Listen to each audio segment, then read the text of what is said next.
Hello friends, welcome back. आप सभी का एक बार फिर से बहुत बहुत स्वागत है। दोस्तों, आज की हमारी स्टोरी है लुकिंग एट मिरर, यानी दर्पण या शीशे पर देखना। तो दोस्तों, जैसा कि आपने इस वीडियो के थंबनेल में देखा है कि हम इस वीडियो में जानेंगे कि कौन है वो जो आपकी सफलता और असफलता के पीछे सबसे बड़ी वजह है, आपको पीछे खींचता है, आपको जीवन में आगे नहीं बढ़ने दे रहा है। ठीक है, तो दोस्तों, एक बेहतरीन नॉलेज पाने के लिए और इंग्लिश को इम्प्रूव करने के लिए, इंग्लिश के नए नए वर्ड्स और ग्रामर भी सीखने के लिए इस वीडियो को एंड तक जरूर देखें। हम धमाकेदार इस वीडियो का हिंदी में ट्रांसलेशन करेंगे, आपको एक एक वर्ड का हिंदी बताते हुए हम आगे बढ़ेंगे। ठीक है, सो गाइज, आपको बहुत कुछ सीखने को मिलेगा। तो चलिए हम शुरू करते हैं इस वीडियो को। पहले हम समझते हैं स्टोरी के टाइटल को, लुकिंग एट मिरर। एट मतलब होता है पर, ठीक है। लुकिंग मतलब देखना होता है, मिरर मतलब दर्पण या शीशा। तो इसीलिए इसका मतलब हो जाएगा कि मिरर पर देखना या शीशे पर देखना। ठीक है, नेक्स्ट है, one day all the employees reached the office and they saw a big piece of advice on the door on which it was written. One day, एक दिन, all the employees यानी सारे कर्मचारी, employees यानी कर्मचारी, ठीक है। तो सारे कर्मचारी reached पहुँचे, ऑफिस पहुँचे, reached the office ऑफिस पहुँचे, and और they saw वे देखे, a big piece of advice एक बड़ी सलाह, ठीक है। बिग पीस यानी कि एक बड़ी सलाह, ठीक है। ऑन द डोर, डोर पर, दरवाजे पर, ऑन विच यानी जिस पर, ऑन विच यानी जिस पर, ऑन मतलब पर, ऑन विच जिस पर, इट वॉज रिटन यह लिखा हुआ था, इट वॉज रिटन यह लिखा हुआ था। यस्टरडे कल, बीता हुआ कल, द पर्सन यानी वो व्यक्ति, द पर्सन वो व्यक्ति, who has been hindering your growth जो तुम्हारी ग्रोथ यानी तुम्हारा विकास, तुम्हारे विकास को बाधा पहुंचा रहा है। हिंडरिंग मतलब होता है दोस्तों बाधा पहुंचाना या रोकना। हैज़ बीन हिंडरिंग यानी कि हैज़ बीन के साथ वर्ब का आईएनजी फॉर्म आ गया, इसका मतलब कि ये प्रेजेंट परफेक्ट कॉन्टिन्यूअस टेंस का है। इसका मीनिंग होगा कि कोई काम हो रहा है, ठीक है। तो तुम्हारी ग्रोथ को बाधा पहुंचा रहा है, तुम्हारी ग्रोथ में जो रुकावट बन रहा है।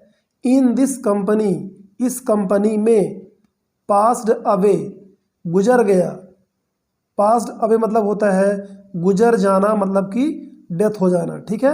पास अवे इसको आप नोट कर सकते हैं, ये फ्रेजल वर्ब है। पास अवे मतलब होता है गुजर जाना, ठीक है, यानी कि डेथ हो जाना। तो यहाँ पर सेकंड फॉर्म है पास्ड अवे, राइट।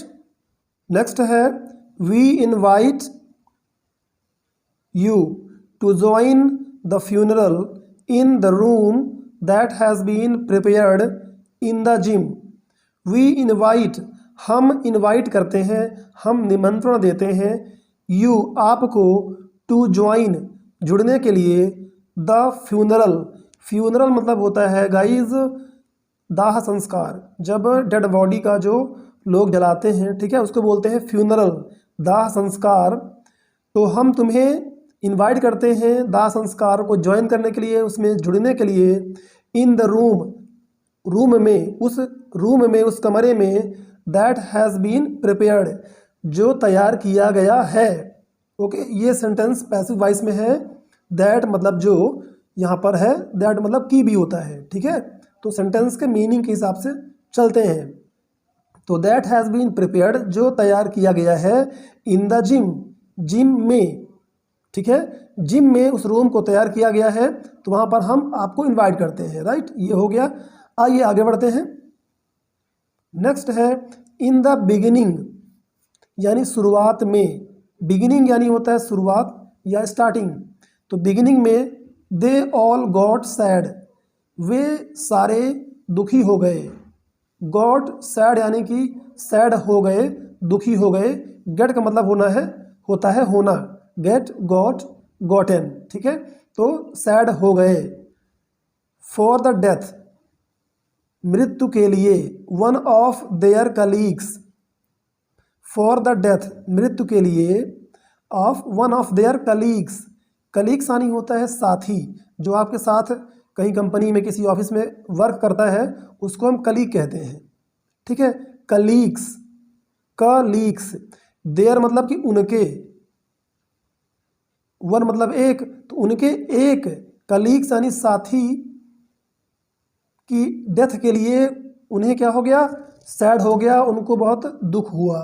बट लेकिन, लेकिन after a while they started getting curious to know who was that man who hindered the growth of his colleagues and the company itself.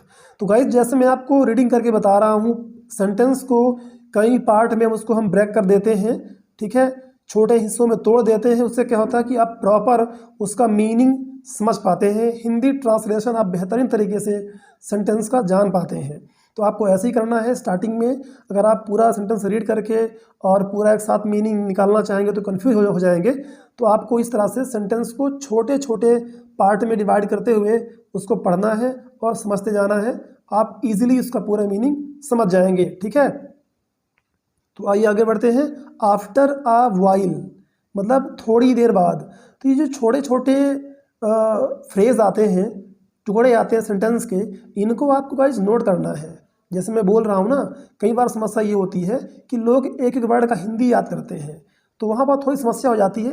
वो तो आप करेंगे ही, ठीक है, बट अगर आप एक जो ग्रुप है सेंटेंस का, जैसे मैंने कहा आफ्टर अ वाइल, तो आप इसको नोट करके लिख लें कुछ समय बाद। आफ्टर अ वाइल, कुछ समय बाद, क्योंकि वाइल का मतलब और भी अर्थ होता है।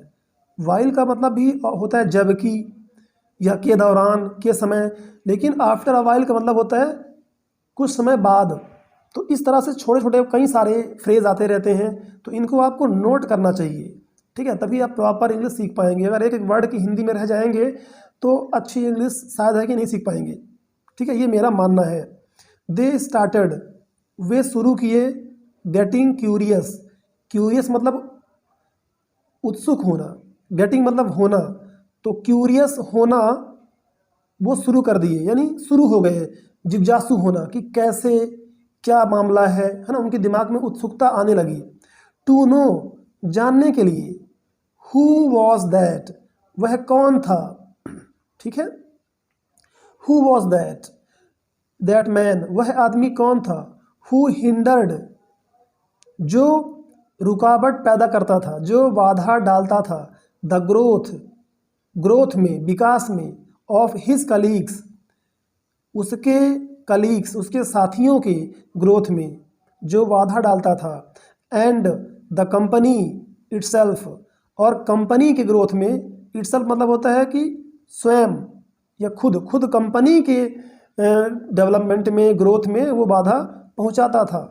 उनके मन में बहुत ज़्यादा क्यूरियोसिटी हो गई, बहुत ज़्यादा वो क्यूरियस हो गए, जिज्ञासु हो गए।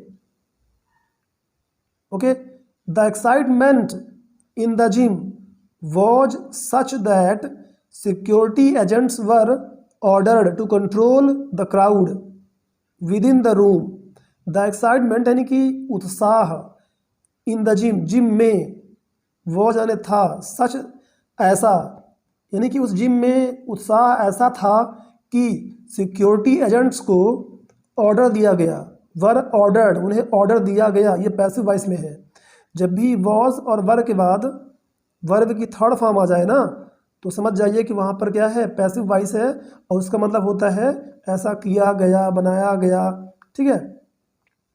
इस तरह से मीनिंग आप समझेंगे, ठीक है। वर ऑर्डर्ड, उन्हें ऑर्डर दिया गया, आज्ञा दिया गया। टू कंट्रोल, नियंत्रण करने के लिए। द क्राउड, क्राउड को यानी भीड़ को, क्राउड यानी भीड़। With in the room, room के अंदर। विद इन मतलब होता है के अंदर, किसी चैम्बर के, किसी रूम के अंदर। The more people reached the coffin the more excitement heated up. देखिए जब किसी सेंटेंस में द मोर और फिर द मोर आता है, जैसे यहाँ द मोर आया फिर द मोर आया, इसका मतलब होता है जितना उतना। जैसे द मोर पीपल रीच्ड यानी जितना ज़्यादा लोग वहाँ पहुँचे, रीच यानी पहुँचना। कॉफिन यानी होता है ताबूत, जिसमें डेड बॉडी को रखा जाता है, ताबूत है ना, इसको बोलते हैं, और भी इसके नाम होते हैं।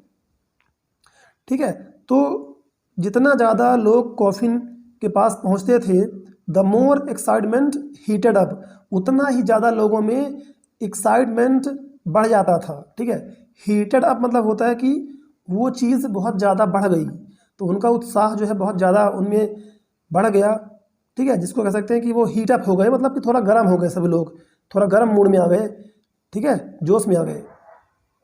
एवरीवन थॉट, हर कोई सोचता था, who is this guy, who is this guy, यह गाय कौन है। गाय मतलब व्यक्ति, पर्सन, यह पर्सन कौन है। हु वॉज हिंडरिंग, ये पास्ट कॉन्टिन्यूअस में है कि जो हिंडरिंग कर रहा था। देखिए हिंडर वर्ड इसमें बार बार आ रहा है, आपको ये वर्ड याद हो जाना चाहिए क्योंकि इसको आप कई बार सुन रहे हैं। हिंडर मतलब बाधा पहुंचाना, रुकावट डालना किसी के विकास में, ग्रोथ में। हु वॉज हिंडरिंग, जो हिंडरिंग कर रहा था, जो बाधा पहुंचा रहा था। माई प्रोग्रेस, मेरी प्रोग्रेस को, मेरे विकास को। ठीक है, well at least he died, well मतलब कि ठीक, यानी ठीक हुआ।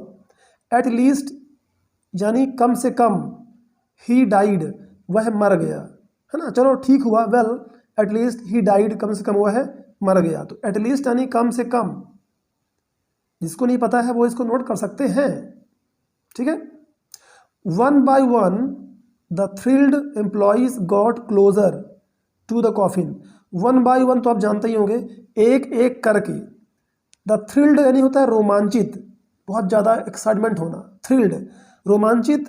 कर्मचारी गॉट क्लोजर, वो करीब गए, गॉट यानी ठीक है प्राप्त करना भी होता है बेटा, और गेट क्लोजर, जब गेट का हम यूज़ करते हैं दूसरे वर्ब के साथ तो उसके और मीनिंग भी होते हैं। गेट क्लोजर मतलब कि पास होना, किसी के क्लोज पहुंचना, करीब जाना। टू द कॉफिन, कॉफिन के, उस ताबूत के, ठीक है, करीब गए। And when they looked inside it they suddenly became speechless. And और व्हेन दे लुक्ड, जब वे देखे, इनसाइड इट इसके अंदर, दे सडनली वे अचानक से, सडनली मतलब अचानक से, बिकेम यानी हो गए, स्पीचलेस मतलब कि अमूक या अवाक उसको कहते हैं हिंदी में, मतलब अवाक हो जाना, मतलब कि बिल्कुल मुंह से आवाज़ ना निकलना, बिल्कुल शांत हो जाना, आश्चर्यचकित हो जाना, है ना। They stood near by the coffin, stand stood second form में सिंपल पास्ट फॉलो हो रहा है। दे स्टूड वे खड़े हो गए, नियर बाय यानी करीब, द कॉफिन यानी ताबूत, तो उस ताबूत के करीब खड़े हो गए। Shocked and in silence, shocked यानी कि आश्चर्यचकित, और शांति में, इन साइलेंस। एज इफ मतलब मानो, आप बोलते हैं ना कई बार कि मानो कि ऐसा हो गया है, तो मानो के लिए हम एज इफ का यूज़ करते हैं। As if someone had touched the deepest part of their soul, मानो कि किसी ने उनकी किसी गहरी आत्मा को किसी ने छू लिया है, टच कर लिया था। ठीक है, समवन मतलब कोई, हैड टच्ड टच कर लिया था, छू लिया था, द डीपेस्ट पार्ट सबसे डीपेस्ट सबसे गहरे हिस्से को, ऑफ देयर सोल उनके सोल के, उनके आत्मा के सबसे गहरे पार्ट को किसी ने छू लिया था। ठीक है, जैसे इंसान कई बार बहुत ज़्यादा आश्चर्य में बहुत शांत हो जाता है, बिल्कुल डीप हो जाता है, उस टाइप का। ठीक है, there was a mirror, there was मतलब कि था, एक था, क्या था, मिरर यानी दर्पण या शीशा, तो एक शीशा था। इनसाइड द कॉफिन, उस ताबूत के इनसाइड, उस ताबूत के अंदर। एवरीवन हर कोई, हु लुक्ड जो देखता था, इनसाइड इट इसके अंदर, कुड सी हिमसेल्फ वह, हिमसेल्फ यानी कि वह स्वयं, तो वह स्वयं को देख सकता था। कुड यानी सकता था, सी यानी देखना, तो वह हिमसेल्फ यानी वह खुद, तो वह खुद अपने आप को उसमें उसके अंदर देख सकता था, क्योंकि उसमें क्या लगा था, मिरर, उसमें शीशा लगा था। तो हर कोई जो है अपने आप को देखता था और चौंक जाता था देखकर कि ये क्या है, यहाँ तो कुछ नहीं है, यहाँ मुझे अपनी फ़ोटो स्वयं की दिख रही है।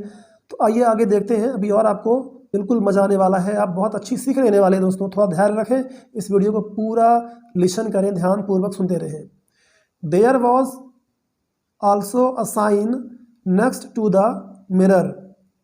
देयर वॉज यानी था, ऑल्सो यानी भी, अ साइन एक वहाँ पर चिन्ह थी, साइन थी, मिरर के आगे, next to the mirror, mirror के नेक्स्ट यानी मिरर के आगे, उसमें क्या लिखा था, दैट सैड जो कहता था, ठीक है, there is only one person यानी कि मात्र एक ही व्यक्ति है, सिर्फ there is only one person, सिर्फ एक ही व्यक्ति है, who is capable of setting limits to your growth. Who is capable जो कैपेबल है, कैपेबल मतलब सक्षम, जो सक्षम है, setting limits to your growth, your growth तुम्हारे ग्रोथ में, तुम्हारे विकास को लिमिट में रखने के लिए, यानी सीमित करने में, सेटिंग करने में, उसको सीमित करने में एक ही व्यक्ति सक्षम है। ओके, जो सक्षम है, who is capable, it is you यह तुम हो, ठीक है, इट यानी यह, इट इज़ यू, यू यहाँ पर कैपिटल इसीलिए किया गया है क्योंकि इसको पर्टिकुलर किसी व्यक्ति को बताने के लिए किया गया है। इट इज़ यू, ठीक है, ये तुम हो, यानी कि स्वयं हम हैं जो अपनी सारी चीज़ों के लिए, असफलता, ग्रोथ, डेवलपमेंट, ओके, हर चीज़ के लिए हम जिम्मेदार हैं। You are the only person, तुम मात्र एक व्यक्ति हो, हु कैन रिवॉल्यूशनाइज, रिवॉल्यूशनाइज मतलब क्रांतिकारी होना या क्रांति लाना।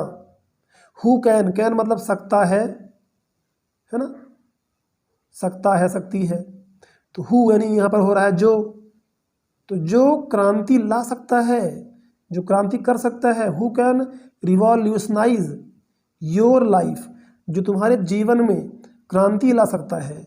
You are the only person, तुम ही एकमात्र व्यक्ति हो, who can influence your happiness, influence मतलब प्रभावित कर देना, जो तुम्हारी हैप्पीनेस को, खुशी को प्रभावित कर सकता है। You are the only person, तुम मात्र एक व्यक्ति हो। योर रियलाइजेशन, तुम्हारा एहसास, रियलाइज मतलब होता है एक पहचान होना, ठीक है, पहचान करना, एहसास करना, तो तुम्हारा रियलाइजेशन, तुम्हारा एहसास, एंड योर सक्सेस, और तुम्हारी सफलता, इन सभी चीज़ों को तुम ही प्रभावित कर सकते हो। बाहर वाले में क्षमता नहीं है, किसी और दूसरे में ऐसी क्षमता नहीं है जो तुम्हें रोक ले। You are the only person, तुम मात्र एक व्यक्ति हो, who can help yourself, जो तुम्हारी खुद हेल्प कर सकता है। Your life does not change, तुम्हारा जीवन चेंज नहीं होता है।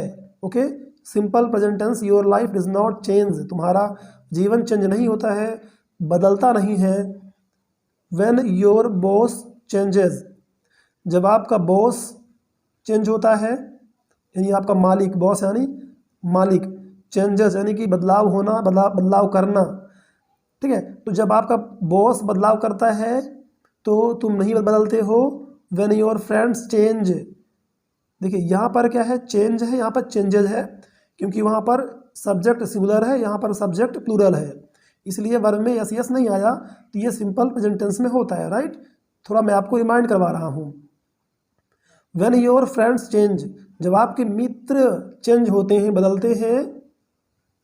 व्हेन योर पार्टनर चेंजेस, जो आपका पार्टनर है, आपका फ्रेंड्स है, ओके, जो भी है आपके साथ, वाइफ है या हस्बैंड है, ठीक है, जो भी है, तो जब आपके पार्टनर बदलते हैं, आपके बॉस बदलते हैं, आपका फ्रेंड बदलता है, तो आप चेंज नहीं होते हो, आप में बदलाव नहीं आता है। व्हेन योर कंपनी चेंजेस, जब आपकी कंपनी चेंज होती है, ठीक है, your life does not change, तुम्हारा जीवन नहीं बदलता है, राइट। तो कब बदलता है, आइए देखते हैं। तो कब हमारा लाइफ कब चेंज होता है? योर लाइफ चेंजेस, आपका जीवन चेंज होता है, बदलता है। व्हेन यू चेंज, जब तुम या जब आप चेंज होते हो, आप अपनी आदतें, अपनी हैबिट्स, ओके, अपने थॉट्स, अपना माइंडसेट आप चेंज करते हो, तो आप बदलते हो। When you go beyond your beliefs, limiting beliefs. Beyond मतलब होता है परे, परे मतलब होता है आगे, ठीक। कोई लिमिट है, कोई बाउंड्री है, कोई सीमा है, आप उससे आगे जाते हैं, उसको बोलते हैं बियॉन्ड, उससे दूर जाना, उससे आगे निकलना। तो लिमिटिंग बिलीफ्स, बिलीफ्स यानी विश्वास। तो जो आपका माइंडसेट है, जो आप बिलीव करते हो, भरोसा करते हो कि मैं ये नहीं कर पाऊंगा, ऐसा है वैसा है, उससे जब आप बियॉन्ड जाते हो, उससे आप दूर जाते हो और कुछ करते हो, कुछ नया सोचते हो और अपने आप में बदलाव लाते हो, ठीक है, then you can change yourself या your life. When you realise मतलब एहसास करना। जब तुम रियलाइज करते हो, एहसास करते हो दैट कि, अब देखिए यहाँ पर दैट मतलब की हो रहा है, ठीक है। You are the only one responsible for your life. You are the only one, तुम मात्र एक हो जो जिम्मेदार हो, ओके। रिस्पॉन्सिबल मतलब कि जिम्मेदार, फॉर योर लाइफ, अपने लाइफ के लिए तुम एकमात्र जिम्मेदार व्यक्ति हो। जब तुम ऐसा मानोगे कि हर चीज़ के लिए मैं ही जिम्मेदार हूँ, तो वहाँ से आप में बदलाव आना शुरू हो जाएगा और आप अपनी ज़िंदगी को बदल सकते हैं, okay. The most important relationship you can have is that one you have with your self. The most important, सबसे ज़्यादा महत्वपूर्ण रिलेशनशिप, संबंध, यू कैन हैव, तुम रख सकते हो। है मतलब होता है कोई चीज़ बनाना या रखना, ठीक है। तो कैन मतलब सकता है, तो तुम या आप रख सकते हैं, आप बना सकते हैं। इज है वन ऑफ, ठीक है, one you, the one you यानी कि वो एक तुम हो, ओके, वो एक तुम हो।